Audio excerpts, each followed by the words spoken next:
Hey guys, Coach here. We're back, another training session. You guys are getting stronger. If you've made it this far, you've probably actually shown some true dedication, because there's going to be some people that get into this training and they're going to do the first lesson, or maybe they watch the first couple minutes and they're going to be like, I'm just going to do it on my own.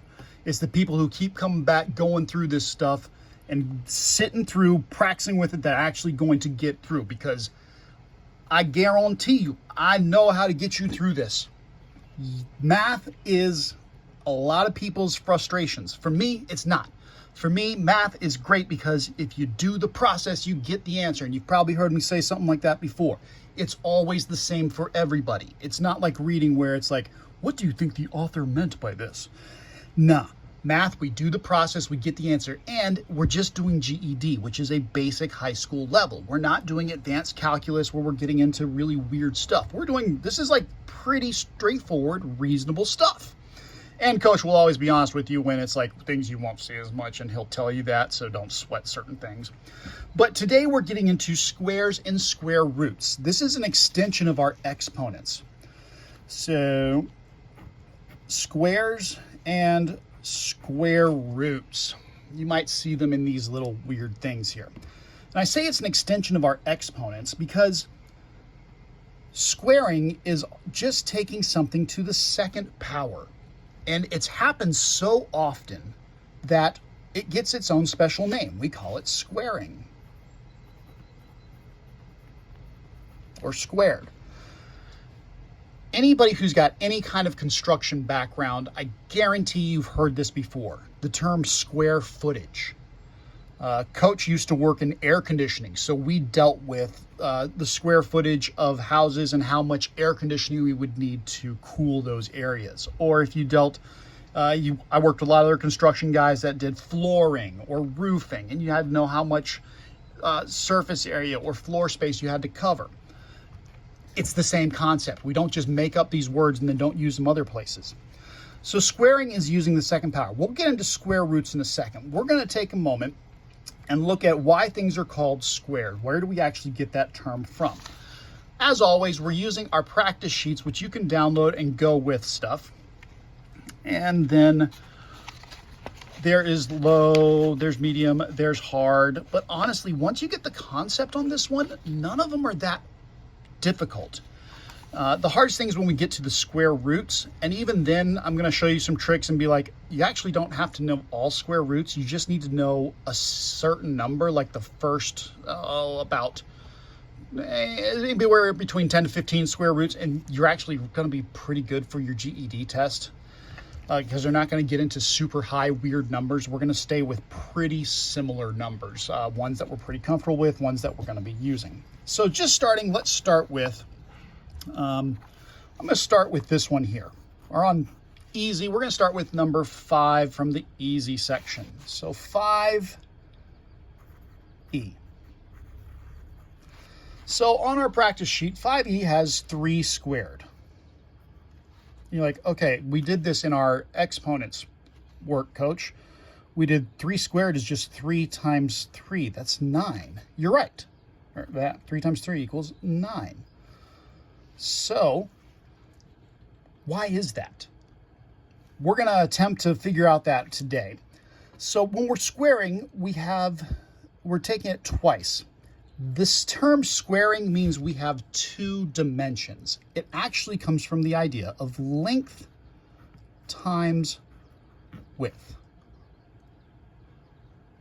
And you're going to see this one in the non-calculator section. So when you see this in the other stuff, you're actually going to be able to use the calculator on it. So that's really cool. But length times width, we have 2 dimensions. Now, I'm going to move my stuff out of the way. And I got this little board below me. You may have seen something like this. So my mom's and my grandma, my parents loved me and they took care of me, but we didn't have a ton. And so something that I grew up knowing was sewing. My grandma, they sewed because we had to keep our clothes around for a while. Plus, I came from a kind of a big family, had some brothers and sisters, so we had hand-me-downs. And so we had to learn that they would sometimes sew things back together. And so that's what this is actually a little sewing mat or a craft mat. Some people will use it and they use it to set stuff up, but I like that it's got these squares on it. And we're going to use those. So 3 squared. This means we have a length of 3 and a width of 3. 3 length, 3 width, which like, oh, I could draw it out, but I've actually got these little Post-its. So if I have a length of 3, so I'm going to take 1, 2, and 3. There's my length. And then a width of 3. Well, 1, 2, 3. You're like, well, coach, why didn't you put on another one? Because I'm measuring my sides. This is 3, this is 3. Now I'm actually going to fill it in with some more Post-its. And I didn't realize that these things don't stick to my sewing board very well. Yeah, it's something I picked up because I learned to be frugal as a kid with having to save clothes and things like that, and brothers and sisters, and now I've got nieces, nephews, and so I just still occasionally will sew some things and try to keep my clothes lasting as long as possible. But here we've got 1, 2, 3, 1, 2, 3, length times width. And what shape does that make when we have length times width of 3? It's a square. The sides are exactly the same. And how many blocks do I have when I have length and width? 1, 2, 3, 4, 5, 6, 7, 8, 9. 9 units. Whoa, wait a second. 3 squared, 3 times 3, 9. Length, width. The 2 actually means 2 dimensions, length and width, which you're gonna see, I guarantee you, when we get to the geometry section, you're gonna see this more. When you see this on the non-calculator section, your numbers aren't gonna be too crazy. They're really not. This one's not too crazy. So that is 3. Let me slide my stuff over so we can see this because I want to reference this. So this is 3 squared equals 9. And we can see, because I have the 2 dimensions, 3 on my length, 3 on my width, 9 boxes total. But then how does that go with our square root? Now our square root uses this little box symbol. It almost looks like division, where you have the house, but it's got this little check mark thing at the beginning. Well, square root is exactly the opposite of squaring. So if I had the square root of 9, what it's really asking is, if I've got 9 boxes, what would my square root, what number square gives me that number 9? Well, the square root of 9 in this case equals 3. Because if I have 9 boxes, my length and my width are going to be 3. Now notice the square root of 9 is not 3 squared. That's not it. It's just the 3. So 3 squared equals 9. Square root of 9 equals 3. They're inverse. This is a lot like the concept of how multiplying and dividing are inverse operations is the technical term, but it just means they're opposite of each other. So don't let those words kind of scare you. But this is all squaring and square root is. It's, okay, I've got my length and my width. How many boxes do I have? Or I've got this many boxes. What would my length width be? So let's look at another one. Kind of set this up, and let's go to, I'm going to do number 3 next. Or no, we'll do number 1. Let's just go to number 1. 1 easy, which is 4 squared. So 1 from the easy section. Yes, I know I started with 5, but that's just because I had enough little Post-its that the 3 squared was easier than this first one. So 4 squared equals, well, it's just 4 times 4. What is that? 4 times 4 equals 16. 1, oh, it's 16. That's correct. Yay! That's sweet. Now, if I had enough Post-its, I could make, in fact, do I have enough Post-its? Let's see if I do. Nope, I'm down to just 2 more Post-its. So I can kind of make this, if I had 1, 2, 3, 4, 1, 2, 3, 4. Here's my 4 square, but you can see I'm missing some stuff. It'd be 1, 2, 3, 4, 5, 6, 7. There'd be 1 there, 8, 9, 10, 11, 12 13, well then 14, 15, 16. So you can kind of fill it in with your mind. I don't have enough Post-its. I actually had to cut these out of some bigger Post-its because they weren't perfectly squared. They were rectangles. So anyways, you see the idea. All right, so let's now go on to a couple other ones. Number 2, we already did. Now, something, Coach apologizes. Sorry, Coach is bad, but this is just the printer error. When Coach made this lesson, he didn't realize the printer doesn't like the little box. So yes, on these sheets, and let me see if I can zoom in a little bit. On the sheets, you'll notice the little check mark happens, but it doesn't necessarily go over the whole thing. I apologize. Just know that's supposed to be the little box going over it. So we actually already have done 2 and 4 because number 2 was 9. Anyways, so let's go on to number 6. Let's do 6 easy.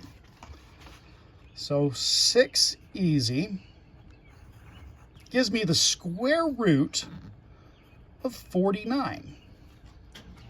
Well, I don't expect you to draw out 49 little squares and try to figure it out.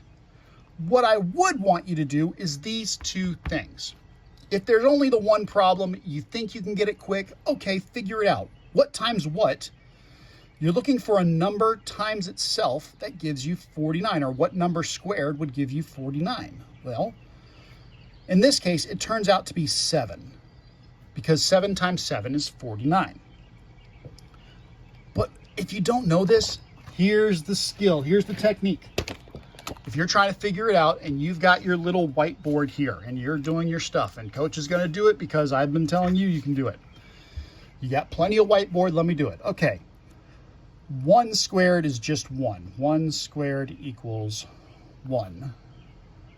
2 squared equals 4. 3 squared equals 9. 4 squared equals 16. 5 squared equals 25. You notice what I'm doing? 5 times 5, 25. 6 squared would be 36. 7 squared, 7 times 7 is 49. 8 squared, 8 times 8 is 64. 9 squared, 81. 10 squared equals 100. Now, if you have to go higher than this, you can. Honestly, 80% of all your questions are going to be answered with this little sheet right here. But let's go ahead and just do a couple of more. What's 11 squared? So I go 11 squared. 11 times 11. I don't remember that one off the top of my head. Is it 121? Well, 11 times 11. You notice I just go off to the side and I do it. 1 times 1 is 1. 1 times 1 is 1. 0. 1 times 1 is 1. 1 times 1 is 1. At that, there's 1. There's 2. There's 1. Oh, yeah, it is 121. 121. I can do 12 squared. I could go on and so forth. I'm going to stop it there for right now. Because now look at this. What's the square root of 1 equals 1? The square root of 4 equals 2. And you see how I'm just going backwards? The square root of 9 equals 3. Square root of 16 equals 4. Square root of 25 equals 5. Square root of 36 equals 6. Square root of 49 equals 7. Square root of 64 equals 8. And I'm doing all this. Square root of 81 equals 9. Now, if you find yourself taking a lot of time to do this, this might not be your best technique, but if you really, really want to, you can. Square root of 100 equals 10. Square root of 121 equals 11. I would definitely have you need to be comfortable with these first ones for sure. Why? Well, let's look. Well, number 6 was the square root of 49. Oh, that's 7. 7. Good. Turn the page to the mediums. And I've still got my little sheet I just made. Well, looking at this, 9 squared. Oh, well, 9 squared, that's 81. 81. 10 squared. 10 squared, that's 100. All right, oh, 2 is square root of 64. Where's 64? 64 is 8. Oh yeah, 8 times 8 is 64. So that's the square, that's 8. Square root of 36, and I apologize again for the little bars not printing over top of it. Something weird with the program, didn't like it. Square root of 36 is 6. Huh. All of these are answered by these except for the square root of 144. 144. Well, 11 is 121. I'm betting it's 12. I bet it's 12. Let me just check. And so the way I can check is 1, 2 times 1, 2. 12 times 12. 2 times 2 is 4. 4 times 2, or 2 times 1 is 2. Put a 0 there. 1 times 2 is 2. 1 times 1 is 1. Add those partial products. 4 plus 0 is 4. 2 times plus 2 is 4. 1. Oh, it is 12. So, boom. So 12 squared is 144, which means the square root of 144 equals 12. I just had all my answers from right here.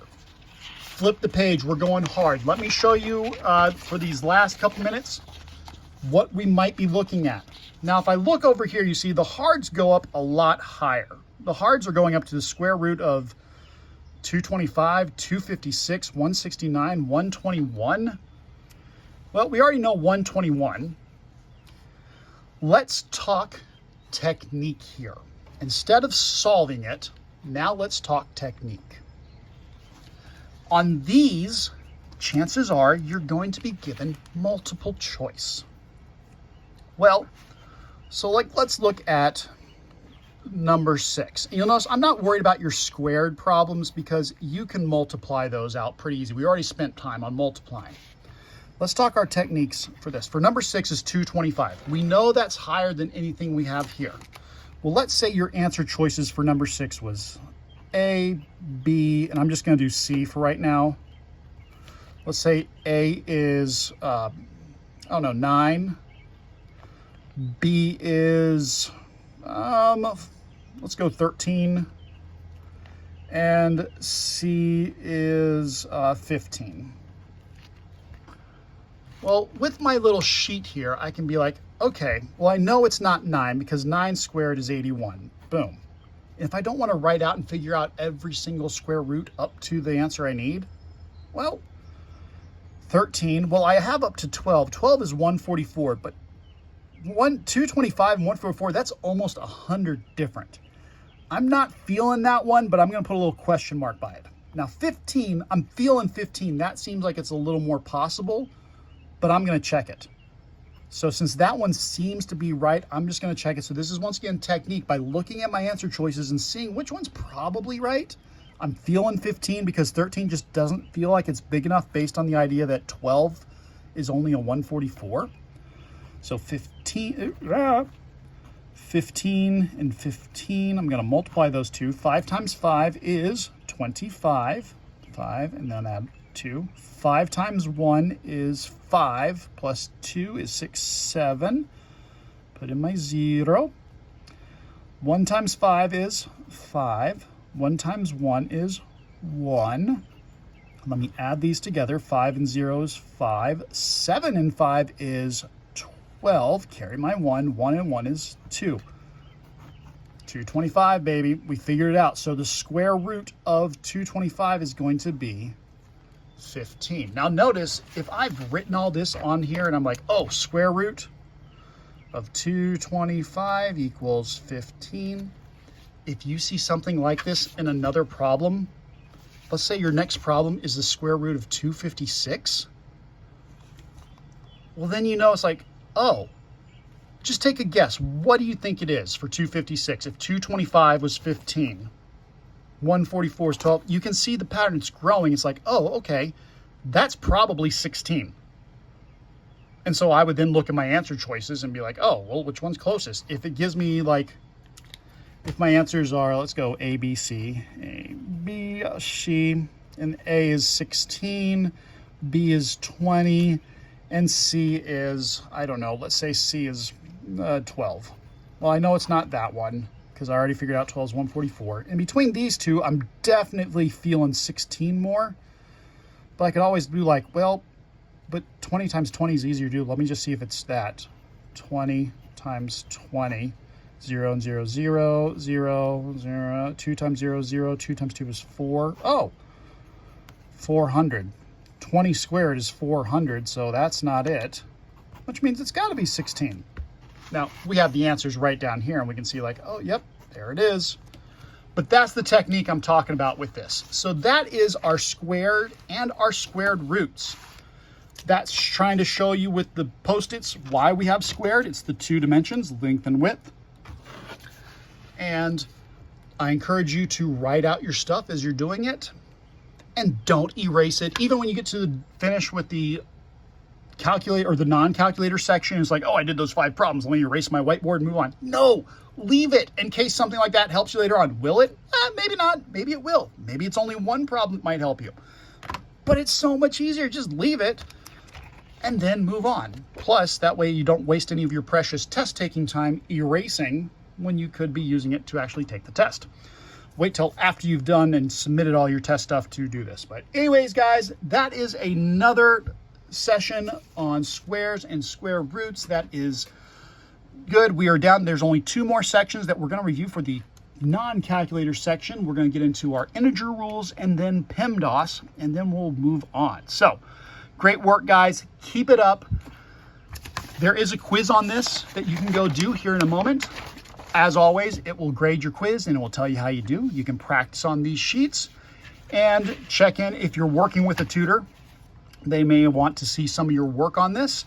If you don't have a tutor and you want one, reach out to your PO or whoever has been contacting you about this, and sometimes we can help arrange for those guys. All right, take care, guys. Keep working hard. Vaya con Dios, amigos.